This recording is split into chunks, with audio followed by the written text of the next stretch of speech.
Hi, it's me, Brooks. Thanks for hanging out with me on Heal This. We're going to take some time to welcome back Tammy Cooley and talk to her a little bit today about a whole bunch of things. So, hi, Tammy. Hi, Brooks. Thanks for having me back. Yeah, we're going to do this lots of times. So excited. Could you introduce yourself and please let everyone know what you do? Yeah, sure.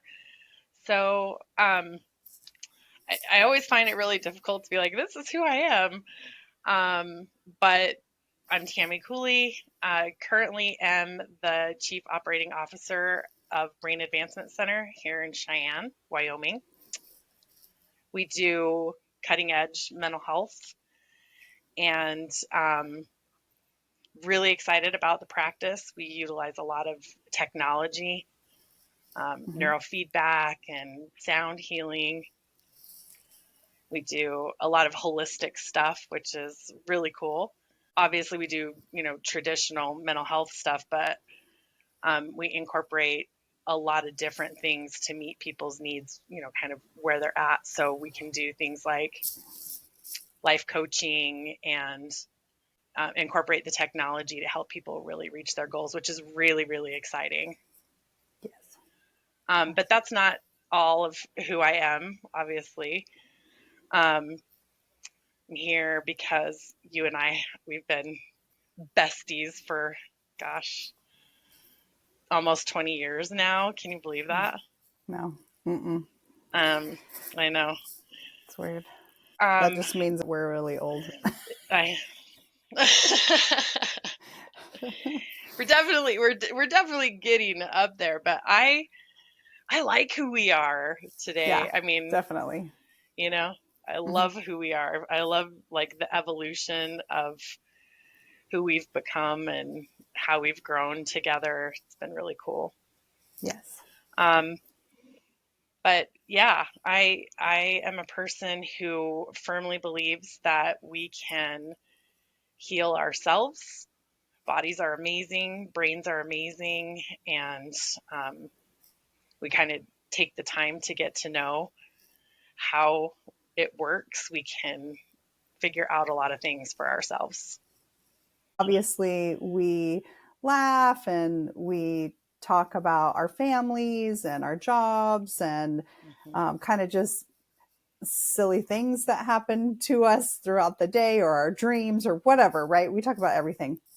But I Right. think the most common theme that comes up is taking a look at ourselves and where we're at and how we can improve upon ourselves or improve ourselves. Everything in our life is a reflection of who we are and where we're at. We're really good at giving each other constructive criticism and also taking it too. And you have to be willing to look at yourself. And a lot of times it's easier for us to look at someone else than it is to look at ourselves. And Hmm. but a lot of times we don't see what's going on or we don't hear what it is we're saying. And so it's nice to have someone else reflect that back to us. You have a client come in and um, you're like, okay, so, but you're not seeing that you're creating this pattern, and this pattern is what's pushing everybody away or pushing your success away or pushing love away, and or blocking it. Hmm. I always help people come to the conclusion about what they believe about themselves Right. by asking them what is in their sphere of control. Like, what are the things that they think that they can control? Mm-hmm. Um, and how do they see, because it's a little bit different of a question than how do you see yourself? Yeah, Because, true. just like asking me to introduce myself, it's difficult. Like, what do I say, Yeah. Um, but if I ask people what's in their sphere of control, what are the things that they think they control? It's really, really interesting how many middle-aged women will talk about their husbands and their children and their coworkers and, Mm-hmm. all of these other people. And so those patterns kind of can tend to emerge very, very quickly. And when I say, okay, how much of that is actually something you can do anything about yourself, right? Mm-hmm. And they start to see it. They start to see it very, very quickly that, we have these expectations, we have these hopes and dreams, we have ways that we hope and expect other people are going to behave and act, but we really don't control that. And Right. where people tend to get right, where people tend to get stuck a lot is this place of frustration between their expectations and what the outcome actually is. Oh, yeah. Right. Mm-hmm. Mm-hmm. And Expectations so are, you know, the they bane of can really. everybody's existence. Mm-hmm. Yeah, I mean, it's really tricky because on one hand we live in a society that conditions us to have expectations, because Yes. if we don't have high standards and we don't have expectations, then we're not going to be successful, and we have to learn how to set goals, and we have to, all of these Mm-hmm. things. And if you're not doing that, there's something wrong with you. Right. And I think that's okay if we're looking at it from a perspective of, what do I expect from myself? What do I want to see, do, hear, believe, achieve? Mm-hmm. That's all good. But the minute we are putting that out into the world and we're putting that on a partner, a spouse, a child, a sibling, a friend, a Mm-hmm. coworker, Mm-hmm. neighbor, what have you, we lose all control at that point, because we don't actually control other people. And Right. I've debated this with different people who have a completely different opinion of it. And it's funny to me now. It wasn't funny at the time, but it's funny to me now when I think back about conversations like that, where people literally have this expectation that if I act a certain way, if I say certain things, if I behave a certain way, then they're going to behave a certain way, right? It's like Right. that I was just abuse going to say that. cycle. That's good. Yep. It's that. Yep. And it's so easy to get sucked in, because if our family of origin, our parents are teaching us, do what I say, behave this way, and there's rewards, or Mm-hmm. punishment for that. You get conditioned to think that your behavior creates behavior in other people. Right. And it's a hard cycle. It's a hard place to get out of, until, as an adult, you can step back and recognize that you're an adult now, right? And you've got free will and you can think for yourself. So when people really, really understand and can take a look at what is actually in their sphere of control, Mm-hmm. and what do you have control over and who do you have control over, it makes it very, very obvious that it literally is right here. Mm-hmm. Yes. And we are in control of our thoughts, our emotions. But a lot of times I think we think that all of those things just happen. They just are out there happening. And yes, sometimes we obviously have tapes that are played in our head. They're kind of on autopilot, but we decide what those thoughts are, and we Right. decide how we're going to react.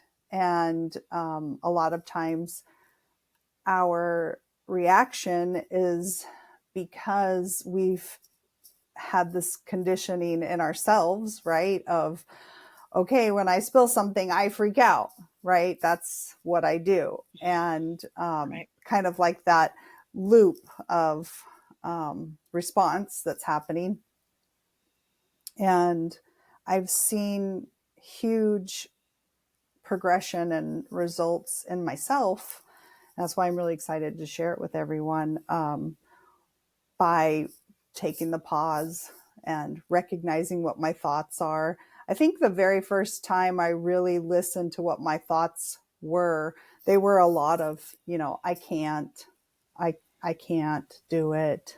I'm I'm not, Mm-hmm. I'm going to be stuck forever, like those thoughts.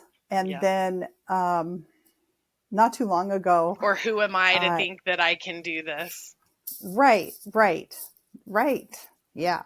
And then it went right back to the, I can't, you know. Mm-hmm. Um, so, but I think, but not too long ago, I think it was around the holidays, I was, decorating and cleaning and putting stuff out. And I just for a second tapped into what my thoughts were. And they were, I'm so happy. I'm so happy. I'm so happy. Like, it made me laugh because really, that has not always been the case. I was The not switch has always flipped. feeling, yes, I haven't always been thinking, I'm so happy. I'm so happy. But then, you know, right away recognizing those thoughts and also putting the connection together that, yeah, and I'm smiling and I'm beaming and I can feel it in my body too. I used to walk around with so much pain. I mean, my hair was falling out. At one point, I was just so fatigued, and I'd get up to do dishes and then I'd be like, oh, I got to just sit down. I'm so tired, and my shoulders hurt all the Mm-hmm. time. My jaw hurt all the time. And I was miserable, but where I was at in my life was miserable too. It was my body was reflecting how I was feeling and what I Yeah. was thinking. And Yeah. now I can feel it too. I feel so much better without doing a whole lot of external things, more things on my thoughts and emotions. It's been a few years since I heard the word mindfulness. I didn't really understand at the time that I first heard it what that actually meant. Mm-hmm. And really that's the crux of what we're talking about is being mindful and aware of Oh yeah. what we're putting in, what we're consuming, Mm-hmm. what's going out, what are the thoughts attached to it. This is Mm-hmm. being very, very mindful about all of that. And we think that it is really hard. Like it seems like a hard concept because to a lot of us, it's not something that's been taught since we were a child. Right. But it's really a very simple concept Right. once you kind of, get it. It's like, okay, now I'm aware. Now what am I going to do with it? Yeah, because once you're aware, you can't not be aware. You don't go back. You know, There's no going um, back. there's no going back. Yeah. But I think, to go back to what you were saying, I think it's really important that we're aware of what we're putting in. I did a Mm-hmm. little reel a couple weeks ago about this. Just it's like the analogy is if you're holding a cup of coffee and somebody bumps into you, what Mm-hmm. spills out, right? The coffee Mm-hmm. spills out because that's what was in the cup. And it's not because Yes. somebody bumped you, right? Life comes along Right. and you get thrown for a loop. There's monkey wrench, whatever Mm-hmm. happens. But what comes out, right? It's going back to what you were saying, like how do we react? We don't have control over how other people decide to behave or what happens, someone Right. gets ill or, car accident or whatever random things happen. Right. But we do have a choice on how we react. When you come from a place of being so negative in your thoughts, especially about yourself, and the switch gets flipped and you're aware that you have to put in what you expect to get out. And what I'm looking to get out of my life now, where I'm at now versus where I was even a year ago or 10 years ago, where I'm at now is expecting and looking for that reassurance that tomorrow's going to be a new day and I'm going to get another chance to get it right, because there's no such thing as perfection. But I really believe in my heart of hearts that I wouldn't be where I'm at today if I didn't have the ability and the awareness and the resilience to be like, okay, all of these terrible things have happened, but I'm still here. Like, there's a purpose. Like, what is that purpose? And so I've been able to use that as a way to connect and empathize with lots and lots of different people from all kinds of walks of life, right? And where I'm grounded is gratitude, kindness, love, authenticity, all of those things. And so when bad things happen now, my reaction, I still have all of the negative feelings. I still get mad. I still get frustrated.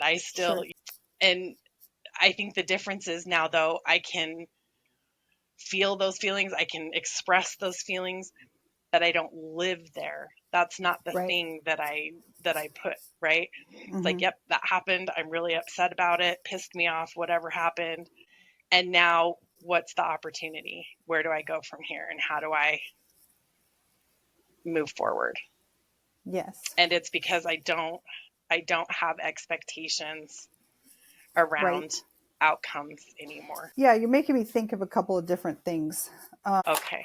Yeah. So even with the switch flip, right, I still have those times where all of a sudden I just feel really paralyzed, or I'm feeling very sad, or, anger is there. Of course, I feel anger, but it's nowhere near what it was before.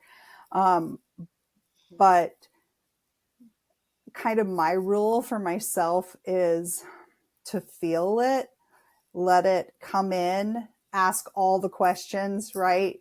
What am I feeling right now? Is it mine? Where did it come from? Can I go back to its origin? Like, is this triggering me from something else, or is this new and current? So kind of go through that process. And then I just let myself feel it. I don't want to get stuck there. I don't want to live in that space, but it's so important because it's teaching me something else. And expressing it for me might look like talking about it along with crying, or, laughing, or just really physically feeling it in my body. Once I've kind of gotten it out and I've talked about it, then I'm like, I'll put it down. It's time to put it down, instead of really just constantly, bringing it up and hashing it out. And then I feel a lot better and I feel like I can put it down. Otherwise, if I'm just stuffing it, it's just activated all the time. I really think that allowing yourself to cry, it's just that it will kind of boil up inside of me, and then I have to just cry and let it out. And sometimes it's a mixture of feeling really sad, or really grieving the loss of someone, or grieving the life that I, thought I was going to have, or something, right? Like I see that a lot with individuals, really feeling it, really recognizing all of the aspects of it, because it's kind of like this little stew of emotions, right? Where it's kind of like, oh, and then peppered in there's a little resentment, and oh, here comes bitterness, and maybe a little rage, and so just kind of feeling all of those things and not feeling bad that I'm feeling them, just really letting. Yeah, I mean, we're human, and we have all of these emotions for a reason. Even the negative ones, they're there for a reason. Like you said, it can teach you things, but also in that most primitive state, some of those things keep you safe and they're necessary. Yes. And, when we're just stuffing them down or pretending they didn't happen, pretending they don't exist, we're not acknowledging the use and the purpose of those emotions. There's nothing saying you can't feel them all together all at once. Like, they're not mutually exclusive. Right. You can be happy and sad at the same time for different reasons. Yes. You can feel, these opposing emotions. And I think sometimes that's why it's so confusing for people, especially Right. because, if you were taught not to talk about it. I mean, we're Generation X. We talk about this a lot. We drank hose water. We played outside. We were feral kids. Like, our parents had no clue where we were most of the time, right? Yep. And so with that comes, we're raising ourselves and we're figuring out, through puberty and all of those things, what is all of this? And when, Right. when you don't have access to emotionally available role models, Yes. it makes it really difficult to not only name emotions, but to be able to express them in healthy ways. We just didn't collectively have, No. good role modeling for that at all. No. You introduced the Brene Brown book to me, The Atlas of the Heart. But I think one of the biggest things for me with that book, when I was reading through everything, was that there's those three, top emotions we learn in grammar school, right? Where it's like, how are you feeling? I'm happy, mad, or sad. Like, that's it. And a lot of people get stuck there. They don't say, I'm frustrated because I feel really rejected and, wounded to the core because you said this or whatever, right? Like, we don't learn to express it. We don't learn to put words to it because we don't even know the words. We don't even know that they exist. The words. No, we don't know that they exist. We don't know the definitions. And I love too that she talks about how we actually use some of the wrong words for what we are actually feeling just because it gets normalized and envy and jealousy. Those two, right. Yeah, that was a big one. Yeah, and so, but I think that we are understanding more and more, and then we have anxiety. Right. And we have anxiety as anxiety, and we have anxiety as being expressed because we don't know what this whole ball of emotions is. And you combine that with hormones and other things that are running through our body or feeling in our body, and it's anxiety, and I'm not saying that there's not anxiety because I have experienced that. I'm just saying that there's other things there too. And we're just not taught to access them and feel them. It's also, we don't give ourselves the space or the time, right? We are, running from one thing to the next thing. And if we're not being mindful, I'm taking this from this situation and now I'm going into this client, right? I have to be very mindful that going into, or now I'm picking up my child from school, right? I've had this horrible thing happen at work, or I had this horrible thing happen in life, and now I'm spreading it over here. And, I've had my 11-year-old tell me, don't take your anger out on me. That sounds like you're angry about something else. I'm like, whoa, like, look at those words. But I taught you. It's because you've done. Yes, I was just gonna say it's because you've taught him, and this is the difference. Going back to what I said before, we were told don't speak unless you're spoken to. If you're hurting. You're going to wipe those tears unless you're dying. You're not Or really I'm going to hurt. give you something to cry I mean, about. gonna I give got you that something one. to cry about if you don't knock I your got that shit one a off. lot. Yeah. Yeah. Yeah. I mean, right? Me too. Yep. So I think it's a conditioning of an entire generation of people Mm-hmm. where the expectation was if something's wrong, you don't talk about it. You just fix your stuff, Right. get over it, sweep it under the rug, do what you got to do to appear okay. Mm-hmm. And I mean, a lot of us got that message, whether that was the intent or not. A lot of us got that message. Yes. And now that we are raising kids or have raised kids, you're kind of forced to step out of that. And sometimes our kids teach us, right? Just like you Mm-hmm. were saying.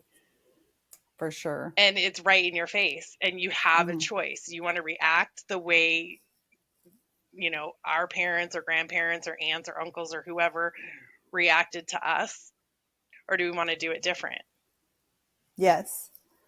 And also, we're getting to that point now where, okay, so now you're expressing, you're talking about it, and then what do you do about it so that you can change it? And you and I have talked about this as far as what we've done to kind of get over that hurdle, because sometimes you're just met with a wall of, I don't know what to do. I'm just stuck. Yes, I see it. I can understand that there's something that's blocking me. I just don't know what to do. And the emotion code has changed that for me. And I've seen many people change with the neurofeedback and frequency healing. So, or sound healing. So, that has made a huge difference for me. It's like just taking away that muck at the bottom that's just constantly brewing that I can feel. Instead of going right to that reaction, it's just not there anymore. So now Right. I can decide, okay, how do I feel right now? Instead of this happened, I'm angry about it. That is rare now. It has to be. I mean, I actually have not had, and I don't want to have the experience that causes me to go straight to that again. I don't feel that way Right. anymore. The difference is the subconscious. Like the difference Right. is what's been removed And from the that's, subconscious, and there's lots of different ways to go about it. yes, exactly. And you've experienced all those things, right? The emotion Have code, experienced all of those things. the neurofeedback and frequency healing, sound healing. And that's why I'm a huge promoter of, like, it's not just one thing. We are very complex. Right. It's going to take multiple modalities to get you where you need to go. And also, just because you remove the hurdle doesn't mean that you understand how to reprogram the thoughts. So that's why coaching goes with emotional healing. Let's talk about some of the neurofeedback and frequency healing. And it's all of those modalities that we're talking about right now are bringing you back to homeostasis. They're trying to bring you back to balance, back to, the parasympathetic nervous system is, calm and relaxed. We're not in fight or flight. We're in rest and digest. Homeostasis is something a lot of us don't talk openly about, but what I said before about believing and knowing that our bodies can heal itself. Our bodies are magnificently designed Mm-hmm. to heal.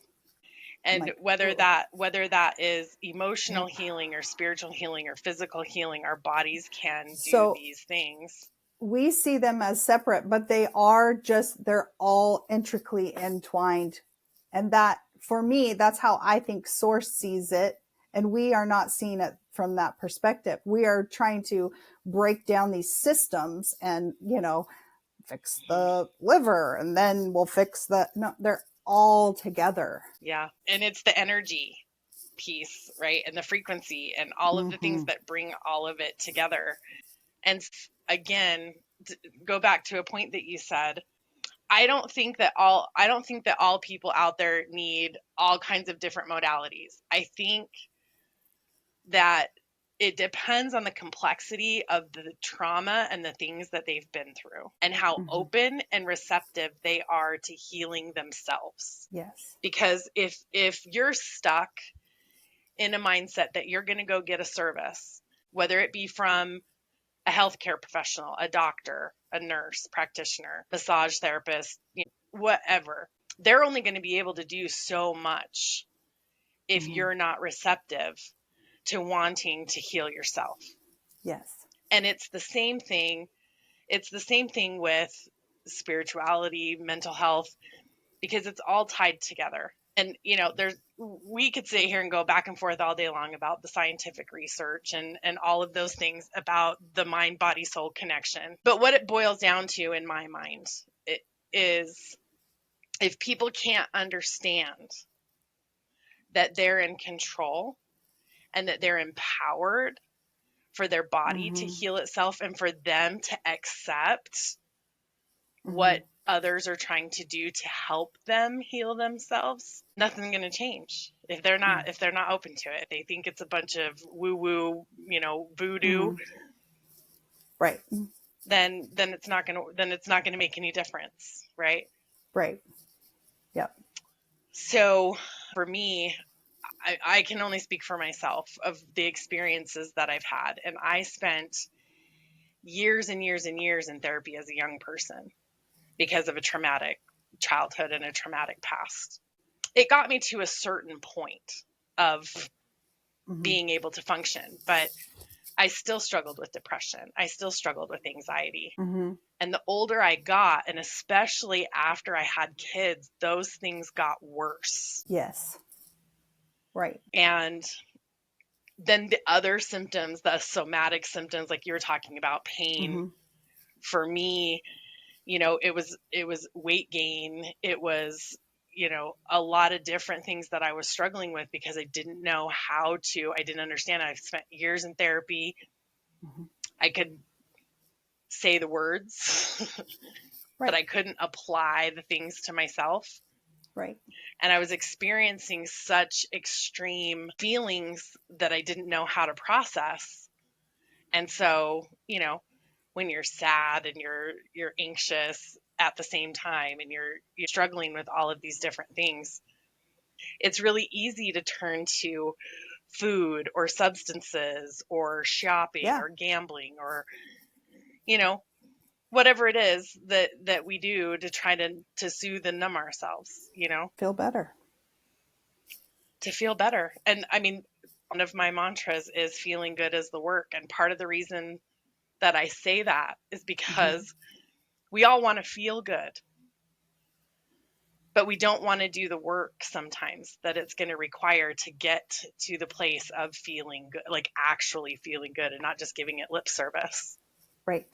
And that's where I was. I mean, you were there with me. I struggled for years and years because I would do the things, I would do the exercises, I would follow the diets, I'd listen to books and I would read all the stuff, but I couldn't get to a place where I could change the things that I really wanted to change about myself. I did start with neurofeedback, and the reason I started with neurofeedback was I had tried EMDR, I tried some other things.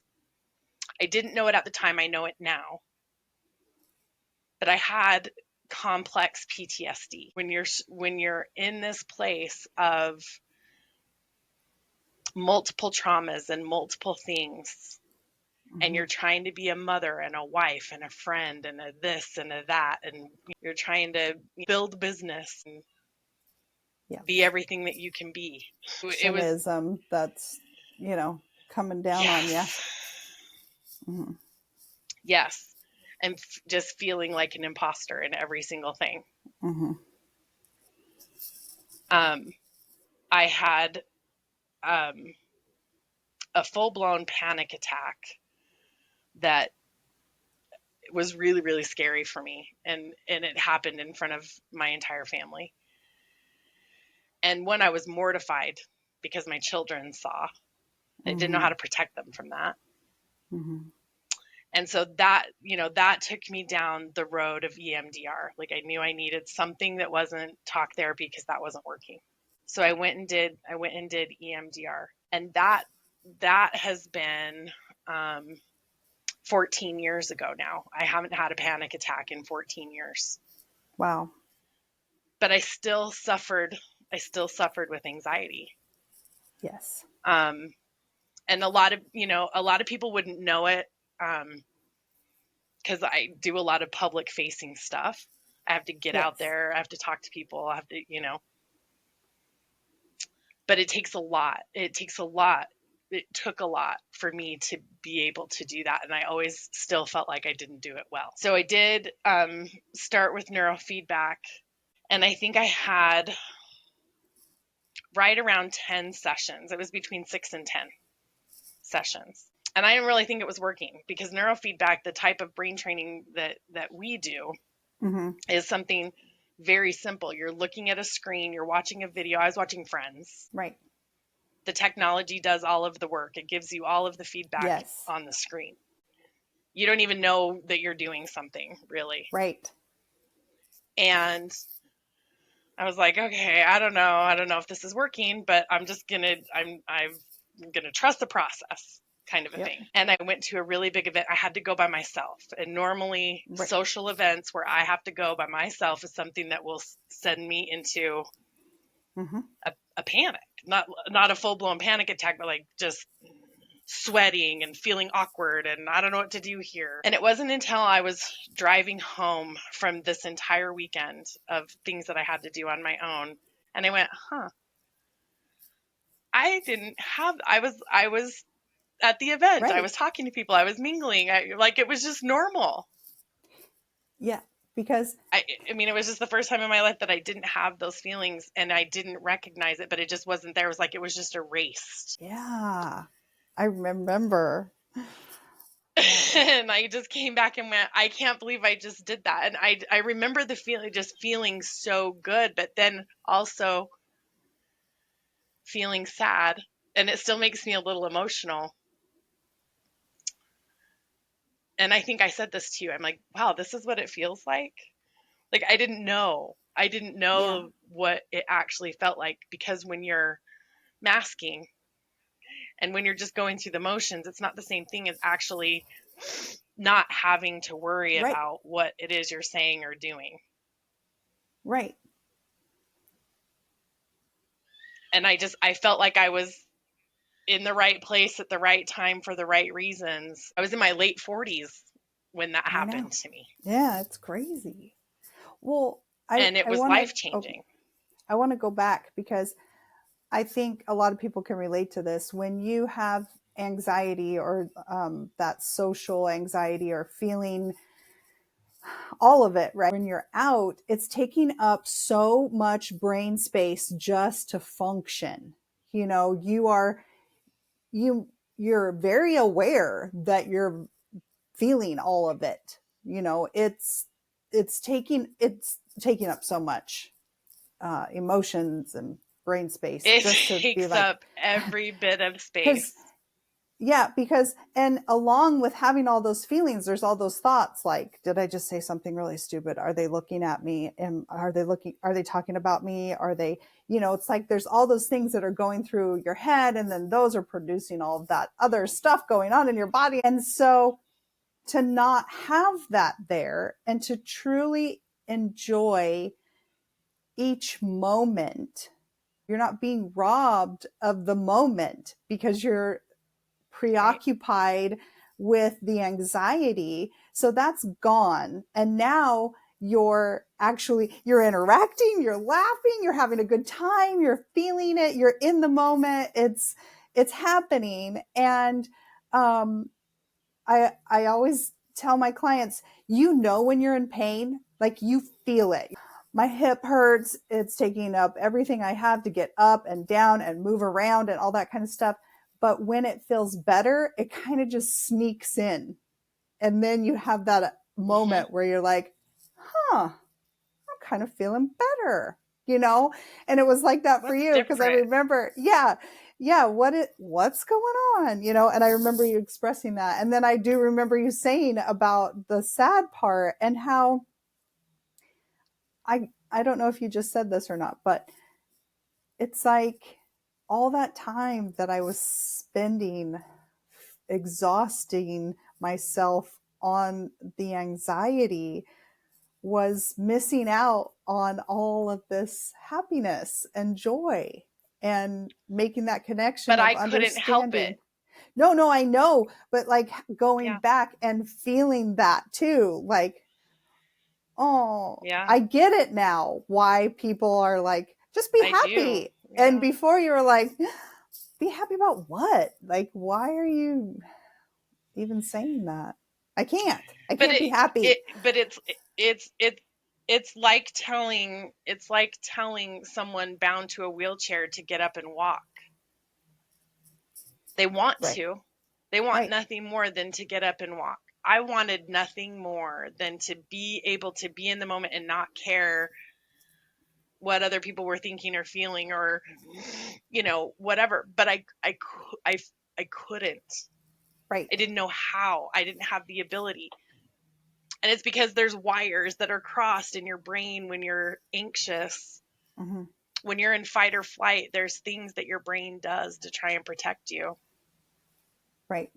And if I could shout it from the rooftops about neurofeedback, sound healing, the emotion code, whatever. I mean, there's so many different Right. things that people So can many. do to work on that subconscious, and then hand in hand, Mm-hmm. go to therapy, talk to your best friend, do the things that you need to do to feel better, Right. because it's so worth it. Mm-hmm. But there's a lot of alternatives out there, and I encourage people to explore them because they're a lot easier than you think. Any investment that you truly make in yourself is not something that somebody else can take away from you ever. You That's know, right. whether that's education, whether Right. that's, investing in, your overall health and well-being, whatever investment that you're making into yourself is permanent, and the dividends and the return on that investment is beyond measure Yes. if you're willing to do the work. So if you are in the Cheyenne area, how can Or people northern find, Colorado. or northern Colorado, if they're in those areas, how do they find you? And also, do you do virtual appointments for coaching or Yeah. energy work or any of that kind of stuff? So let me hear about it. Yeah. So you can go to the website. It's www.brainadvancementcenter.com. We do free consultations online. You can book online. And yes, I do virtual appointments for coaching. I've got, lots of people all over the state of Wyoming, northern Colorado, some in other states. Nice. Virtual can be anywhere, so I can connect with you however. And is there any social medias that people can follow you at, or your wonderful messages that you send out? Yes, people can follow me. I'm Tammy Cooley on Facebook.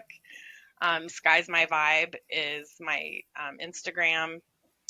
You can find me on TikTok. So yeah, I'm all over the place. Nice. Heal this, raise your vibration, make the shift, and we'll see you soon.